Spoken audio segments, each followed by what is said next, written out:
അയ്യോ.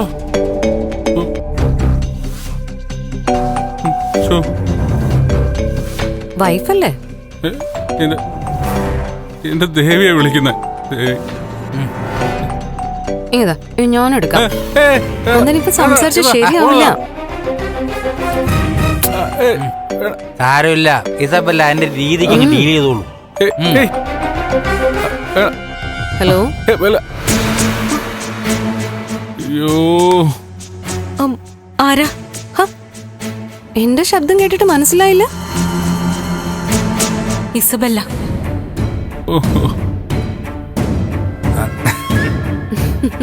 ദേവികയെ ഞാൻ ഇസബല്ലയാ. നന്ദൻ ഇവിടെ ഉണ്ട്.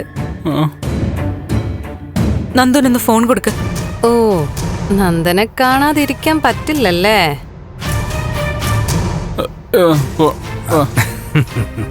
അല്ല, ഭാര്യയും ഭർത്താവും ആവുമ്പോ ഇങ്ങനൊക്കെ തന്നെ ഇരിക്കണം. ഇസബല്ല, ഫോൺ നന്ദുനിൽ ഒന്ന് കൊടുക്ക്. Okay okay okay. മാഡം ചൂടായി തുടങ്ങി. കൊടുക്ക. നന്ദ, ദേവിക വിളിക്കുന്നു. നന്ദ, എന്താ? എന്തോ അത്യാവശ്യമാണെന്ന് തോന്നുന്നു. നീ ഒന്ന് സംസാരിക്കേ. വാ നന്ദ, ഒന്നിങ്ങോട്ട് വാ നന്ദ.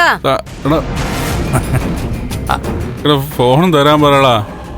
കുഴപ്പമില്ലടാ. ആ ശരി ശരി പറയാം. ഓക്കെ. ഫോൺ. ദേവിക, നന്ദൻ പറയുന്നതേ, നന്ദൻ എന്തോ തിരക്കില, അങ്ങോട്ട് വിളിച്ചോളാന്ന്. ഞാൻ പറഞ്ഞു ദേവിക എന്തോ അത്യാവശ്യത്തിനാ വിളിക്കുന്നതെന്ന് തോന്നുന്നു. നീ ഒന്ന് സംസാരിക്കാൻ. പക്ഷേ അവനൊരു താല്പര്യക്കുറവ്. പിന്നെ വിളിച്ചോളാന്ന്. ഇല്ല, നന്ദു അങ്ങനെ പറയില്ല. ഇസബല്ല, നന്ദുവിന് ഫോൺ കൊടുത്തേ.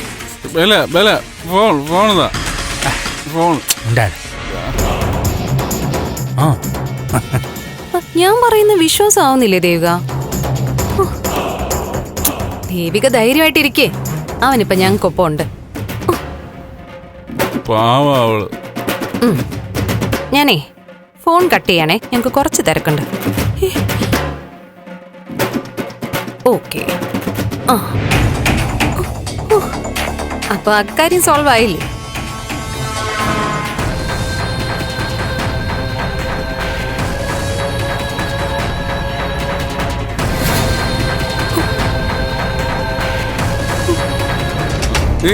നീ എന്തിനാ ഫോൺ വിളിച്ചേ? എന്തിനാ?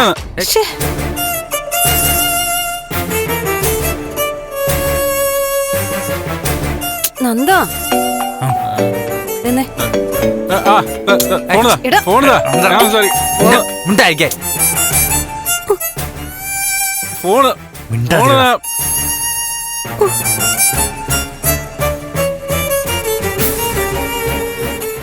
ഞാനിപ്പോ സംസാരിച്ചല്ലേ, ഇനി നീ സംസാരിക്കൊന്നും വേണ്ട.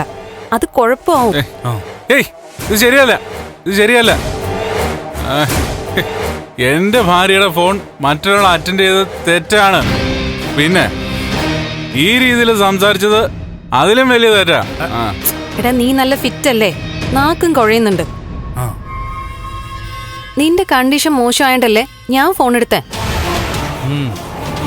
എടാ, സത്യത്തിൽ ഞാൻ നിന്നെ രക്ഷിക്കായിരുന്നില്ലേ?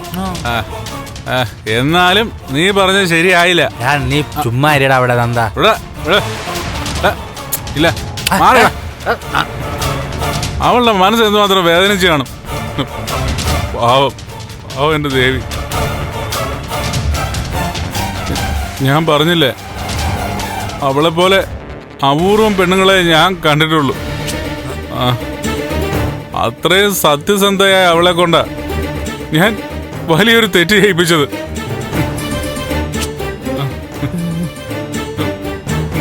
പാവം എന്റെ ദേവി. അവള് ജീവിക്കുന്നത് എനിക്ക് വേണ്ടിയാ. ഞാൻ പക്ഷെ അവളുടെ മഹത്വം കാണുന്നില്ല. ഞാൻ കാണുന്നില്ല.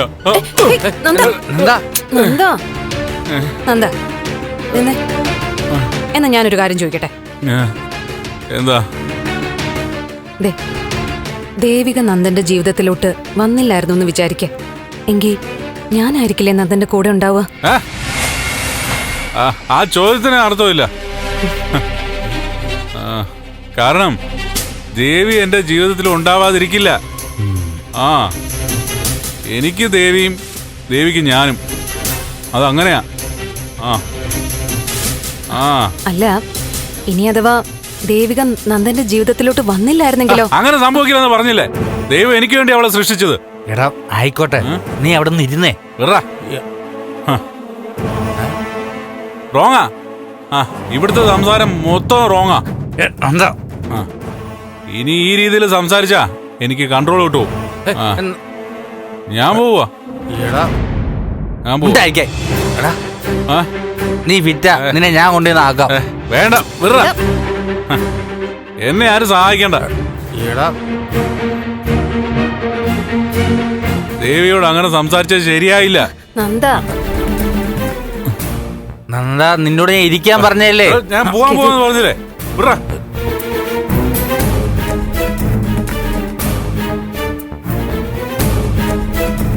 അല്ല സോറി നന്ദ. എന്റെ ദേഹത്ത് തൊടണ്ട. അധികം സ്വാതന്ത്ര്യം ആരും എടുക്കണ്ട. എടാ എന്നെ തൊടാൻ എന്റെ ദേവിക്ക് മാത്രമേ അവകാശമുള്ളൂ. ഞാനിവിടെ നിന്ന് ശരിയാവില്ല. പോവാ. എന്താ എന്റെ ഫോൺ?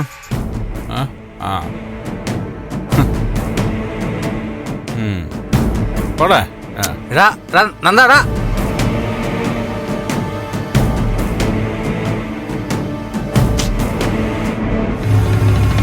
അവൻ ഈ രീതിയിൽ നമ്മോട് പെരുമാറുമെന്ന് കരുതിയില്ല. എടാ അവൻ ബോധമില്ലാതെ പറയല്ലേ. ഈ വെളിവില്ലാതെ പറയുന്നതിനെ പേടിക്കുന്ന എന്തിനാ? സ്വബോധത്തോടെയാ ഇങ്ങനെയൊക്കെ പെരുമാറുന്നതെങ്കിൽ നമ്മളൊന്ന് കരുതണം. നോക്കിക്കോ, കള്ളിന്റെ കെട്ടിറങ്ങുമ്പോ അവൻ പഴയ പൂച്ചക്കുട്ടിയാവും. ഞാൻ മനസ്സിൽ കരുതുന്നതൊക്കെ അവനെ കൊണ്ട് നടത്തിക്കുകയും ചെയ്യും.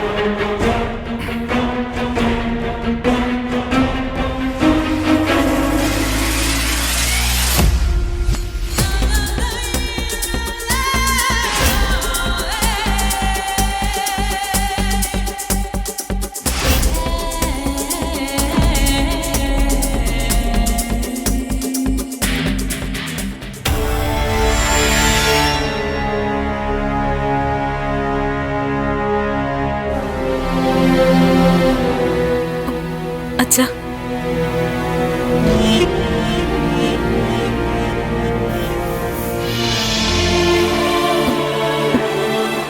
എനിക്ക് അച്ഛനോട് കുറച്ച് സംസാരിക്കണം. എനിക്ക് താല്പര്യമില്ല. അച്ഛാ, രാഷ്ട്രീയ കാര്യമോ പ്ലാനിന്റെ കാര്യമോ ഒന്നുമല്ല. എനിക്ക് സംസാരിക്കാനുള്ളത് നന്ദുന്റെ കാര്യങ്ങളാ. നന്ദന്റെ കാര്യങ്ങൾ അവനോട് സംസാരിച്ചാ മതി. അച്ഛാ, നന്ദുന്റെ സ്വഭാവത്തിലെ ചില പ്രശ്നങ്ങൾ സംസാരിക്കാനാ. എനിക്കൊന്നും കേൾക്കണ്ടെന്ന് പറഞ്ഞില്ലേ? എല്ലാ കാര്യങ്ങൾക്കും സ്വയം തീരുമാനമെടുക്കാൻ പ്രാപ്തിയുള്ള ആളല്ലേ.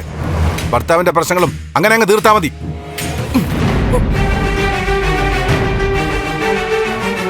രാമപുരത്ത് മത്സരിക്കാൻ എന്റെ മരുമകളുടെ പേര് വന്നപ്പോ ഞാൻ സന്തോഷത്തോടെ അംഗീകരിച്ചത് കുടുംബത്തോടെ MLA കിട്ടാനല്ല, പാർട്ടിക്ക് ഒരു നല്ല നേതാവിനെ കിട്ടാനാണ്. നാടിനൊരു മികച്ച MLA കിട്ടുമെന്ന് പ്രതീക്ഷിച്ച പിന്നീടല്ലേ മനസ്സിലാവുന്നത് പാർട്ടിയെ നാടിനെ നന്നാക്കാനല്ല തെരഞ്ഞെടുപ്പിൽ മത്സരിച്ചതെന്ന്. നന്നാക്കിയത് അഴിമതിക്കാരെയാ. എന്താ? ഞാൻ ഒരു അഴിമതിക്കാർക്കും കൂട്ടു നിന്നിട്ടില്ല, സ്വയം അഴിമതി ചിന്തിച്ചിട്ടുമില്ല. പിന്നെന്തിനാ ആ പ്ലാനിന് പെർമിഷൻ കൊടുത്തത്? പറ, എന്തിനു വേണ്ടിയാ MLA ഒപ്പിട്ട് കൊടുത്തത്? എന്തുപറ്റി? ഉത്തരം മുട്ടിപ്പോയോ? ആ പ്ലാന്റ് ഡെവലപ്മെന്റും കൂടെ എന്ത് പുരോഗതി ഉണ്ടാക്കുന്ന MLA കരുതിയിരിക്കുന്നത്? ഞാനൊന്ന് കേൾക്കട്ടെ.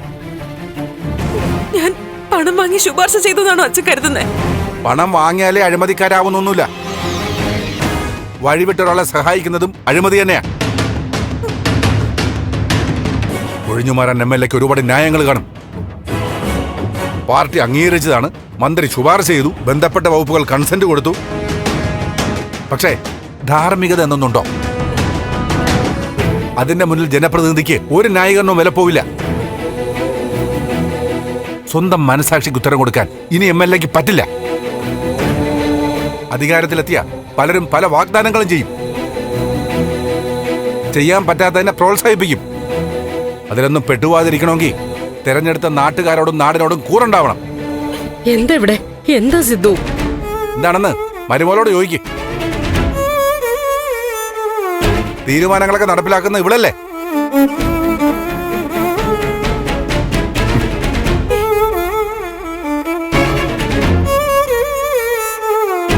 എന്താ മോളെ? അമ്മേ, MLA സ്ഥാനം ഞാൻ രാജിവെക്കാൻ പോവാ. എന്തു പറ്റി? എന്താ ഇങ്ങനെയൊക്കെ പറയുന്നേ? മടുത്തു. അതുകൊണ്ട് തന്നെ അമ്മ, മറ്റാരെന്നെ വെറുക്കുന്നതും ഒരു പരിധി വരെ എനിക്ക് സഹിക്കാൻ പറ്റും. പക്ഷെ അച്ഛൻ എന്നെ തള്ളിക്കളഞ്ഞ പിന്നെ എന്താ കാര്യം? എന്തൊക്കെയോ വലിയ കുഴപ്പങ്ങളുടെ തുടക്കമായിട്ടാ ഈ സംഭവങ്ങൾ എനിക്ക് തോന്നുന്നേ. എന്താ ഈ പറയുന്നേ?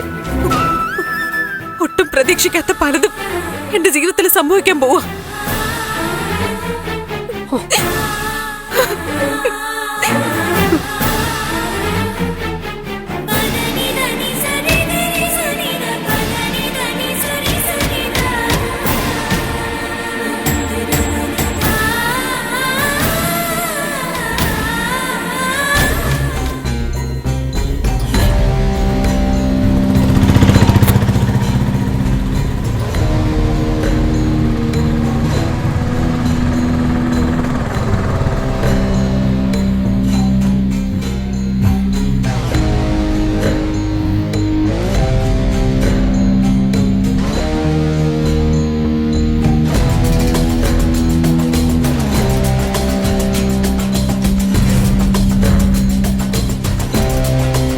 നന്ദ ആളെ ആളെ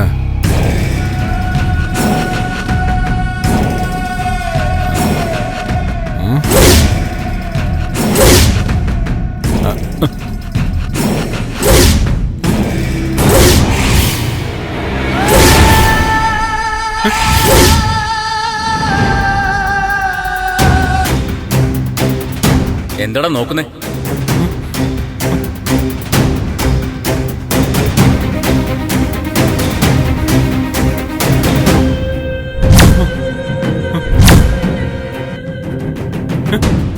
എന്താടാ ഇങ്ങനെ നോക്കുന്നതെന്ന് മനസ്സിലായില്ലേ? നീ കൊന്നു കുഴിച്ചു മൂടിയ ഋഷി തന്നെയാ. നിന്നെ തിരഞ്ഞു വന്നതാ ഞാൻ. നീ എവിടെ പോയി ഒളിച്ചാലും തിരഞ്ഞു വരും ഞാൻ. വാടാ വാ.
ഋഷി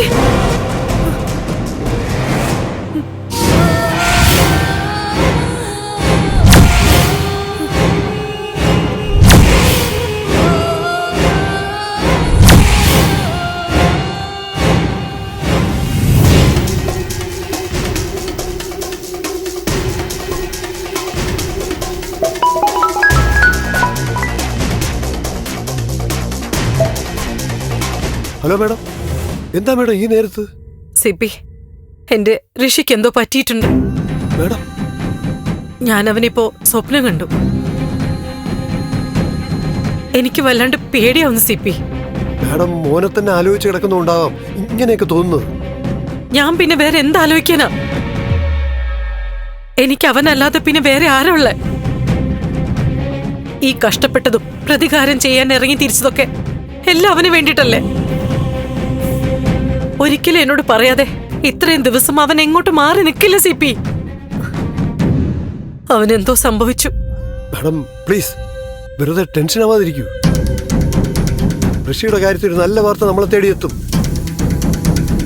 അന്വേഷണം നടക്കുന്നുണ്ടല്ലോ, നമ്മളും അന്വേഷിക്കുന്നുണ്ട്. അതെ, എല്ലാത്തിനും ഇറങ്ങിത്തിരിക്കുമ്പോ മനസ്സിന് വല്ലാത്തൊരു ധൈര്യം ഉണ്ടായിരുന്നു. കുറെയൊക്കെ പേടിച്ചാലും അതിന്റെ അറ്റത്ത് എന്റെ മോനുണ്ടാവും, എന്റെ ഋഷി ഉണ്ടാവും എന്നുള്ള തോന്നലായിരുന്നു. പക്ഷേ ഇപ്പൊ അങ്ങ് തളർന്നു പോവാ.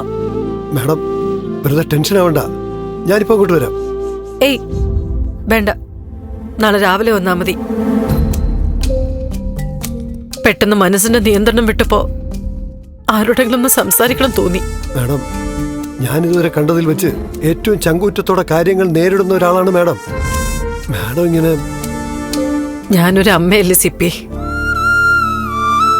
ലോകത്തിലെ ഏറ്റവും വലിയ ദൗർബല്യത്തിന്റെ പേരാ അമ്മ. മക്കൾക്ക് എന്തെങ്കിലും ഒരു വീഴ്ച പറ്റിയാ പിന്നെ അമ്മയില്ല. ശരി, സിപി ഫോൺ വെച്ചോ. അത് മാഡം, ഞാൻ ഓക്കെ ആയിക്കോളും. എനിക്ക് ജയിച്ചേ പറ്റൂ, എനിക്ക് പ്രതീക്ഷിച്ചേ പറ്റൂ.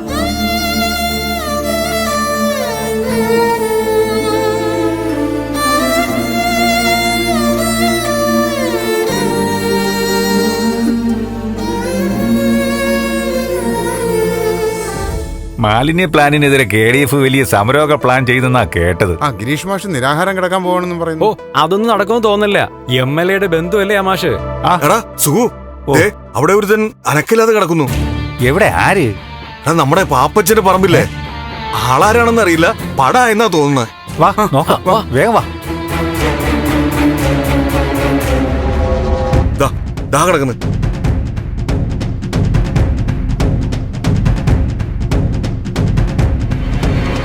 ഇത് അടിച്ച് വിറ്റായി കിടക്കുന്നതായിരിക്കും. ഇനിത് വല്ല അപകടമായിരിക്കോ? പാമ്പൊക്കെ ഉള്ള ഏരിയ, അതാ പേടി. വേണ്ട, വെറുതെ പണിയാവും. അതെ,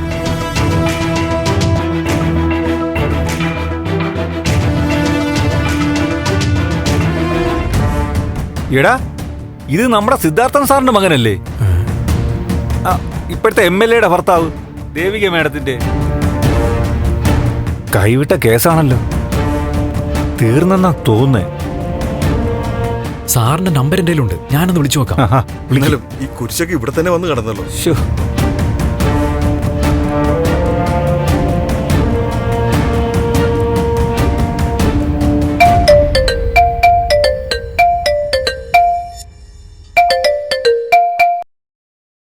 ഹലോ, ഇത് സിദ്ധാർത്ഥൻ സാറല്ലേ?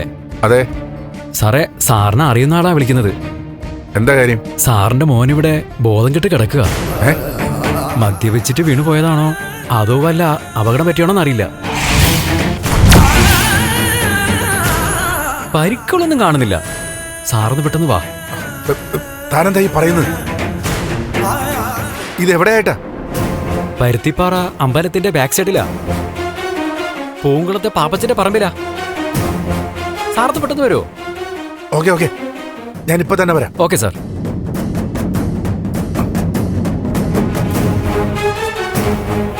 എടാ മോനെ എടാ എടാ മോനെ മോനെ എടാ എടാ എണീക്കടാ എണീക്കടാ. എണീക്കടാ ഇവന്റെ പടമൊക്കെ ടി വി കാണാറുണ്ട്. ആ അതെ അതെ ഞാനും കണ്ടിട്ടുണ്ട്. ആളിത്തിരി പെശാണെന്നാ തോന്നുന്നേ. എടാ ചക്ക എണീക്കടാ. എടാ, എടാ, എണീക്ക് എണീക്കടാ. ദാ, എണീക്ക്. ദാ, എണീക്ക്, ദാ, മോനെ, എണീക്ക്. എണീക്ക്.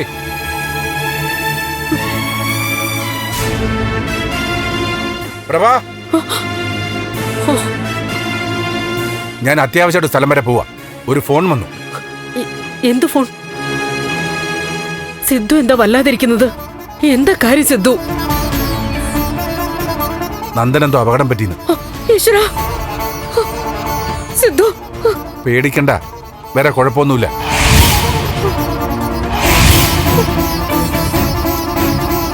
എന്നെ അറിയാവുന്ന ആൾക്കാർ വിളിച്ചു പറഞ്ഞതാ. ഞാൻ അങ്ങോട്ട് പോവാ, ചെന്നിട്ട് പറയാം. എന്താ അച്ഛാ? എന്താ നന്ദുവിന് പറ്റിയേ? പ്രഭ, പേടിക്കാനൊന്നുമില്ല. താൻ ടെൻഷൻ ആവണ്ട, ഞാൻ പോയിട്ട് വരാം. ഞാനും വരുന്നു സിദ്ധു. അമ്മേ, അമ്മ വരണ്ട. ഞാനും അച്ഛനും കൂടി പോയിട്ട് വരാം. എന്റെ മോന്റെ കാര്യം ഞാൻ നോക്കിക്കോളാം.